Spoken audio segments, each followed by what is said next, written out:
Breaking news చూస్తున్నాం. విజయనగరం జిల్లా కురుపాం మండలం జీరడలో ఏనుగుల గుంపు తిష్టవేశాయి. చెరువులో జలకాలాడుతూ పంట పొలాల్ని ధ్వంసం చేస్తూ ఏనుగుల గుంపు సంచరిస్తున్నాయి. దీంతో స్థానికులు భయాందోళనకు గురవుతున్నారు. అధికారులు చర్యలు చేపట్టి ఏనుగుల గుంపును తరిమివేయాలంటూ రైతన్నలు వేడుకుంటున్నారు.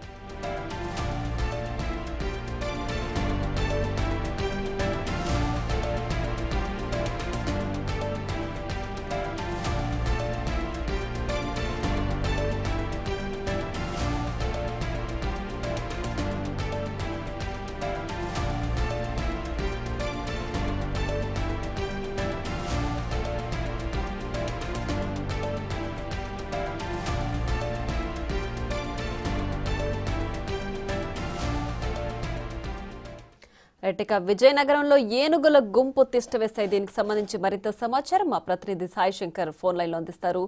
సాయి శంకర్, చెప్పండి, విజయనగరంలో ఏనుగుల గుంపును తరివేయడానికి ఎలాంటి చర్యలు చేపడుతున్నారు? గ్రామస్తులు ఏమంటున్నారు? అయితే ఏనుగుల గుంపు తరలించడానికి ఇంతవరకు కూడా అధికారులు ఎలాంటి చర్యలు కూడా చేపట్టినటువంటి దాఖలాలు ఎక్కడ కనిపించలేదు. అయితే గతంలో సుమారు 2 నెలల క్రితం డిప్యూటీ సీఎం పవన్ కళ్యాణ్ అయితే కుంకి ఏనుగులు తెప్పిస్తానని అయితే హామీ ఇవ్వడం జరిగింది. ఇప్పటి వరకు అయితే అది ఒక్క అడుగు కూడా ముందుకు కదలని పరిస్థితి నెలకొంది. ఈ నేపథ్యంలో సరిగ్గా 4 రోజుల క్రితం ఇదే రోజున బిగ్ టీవీ ఎక్స్క్లూజివ్ గా ఏనుగుల గుంపు చేస్తున్నటువంటి విధ్వంసాన్ని అయితే కళ్ళ కట్టినట్లుగా చూపించడం జరిగింది. అక్కడ జరుగుతున్న పరిస్థితులు కావచ్చు, ఏనుగుల నుంచి ప్రజలు ఏ విధంగా ఇబ్బంది పడుతున్నారు, అదే విధంగా ఒక రైతును తొక్కి చంపిన ఘటన కావచ్చు, ఇవన్నీ కూడా సరిగ్గా 4 రోజుల క్రితమే బిగ్ టీవీ అయితే ఎక్స్క్లూజివ్ గా కళ్ళ కట్టిన ప్రతి ఒక్క అంశాన్ని కూడా చూపించింది. ఆ తర్వాత అధికారులు కూడా స్పందించారు. కుక్కీ ఏనుగులు తెప్పిస్తాం, పవన్ కళ్యాణ్ తో మాట్లాడుతున్నాం, చర్చలు కర్ణాటక ప్రభుత్వంతో చర్చలు జరుగుతున్నాయని చెప్పింది. కానీ ఇప్పటి వరకు కూడా ఒక్కడు కూడా ముందుకు పడినటువంటి పరిస్థితి నెలకొంది. అప్పటి నుంచి కూడా ఏనుగులు అక్కడే, అంటే సుమారు 6 ఏళ్ల నుంచి కూడా అక్కడే తిష్టి వేస్తున్నాయి.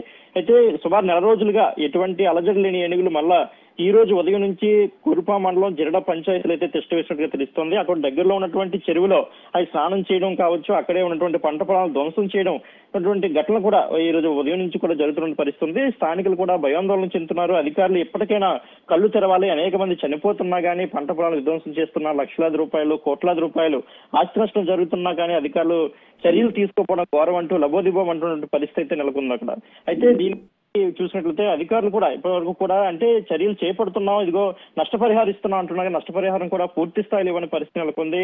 అరకొరగానే నష్టపరిహారం కూడా ఇస్తున్నటువంటి పరిస్థితి ఉంది. అదేవిధంగా మనుషులు చనిపోయినప్పుడు కూడా అదే రకమైన పరిస్థితి తప్ప పూర్తి స్థాయిలో బాధిత కుటుంబాలకు కావచ్చు, రైతులకు కావచ్చు, బాధితులు కూడా ఎక్కడా న్యాయం జరిగినటువంటి దాఖలాలు అయితే మాత్రం ఎక్కడా కనిపించలేదని చెప్పుకోవాలి. సుమారు 6 ఏళ్ల నుంచి కూడా ఇదే పరిస్థితి నెలకొంది. ఒరిస్సాను చూసినటువంటి ఏనుగులు ఇప్పటికీ కూడా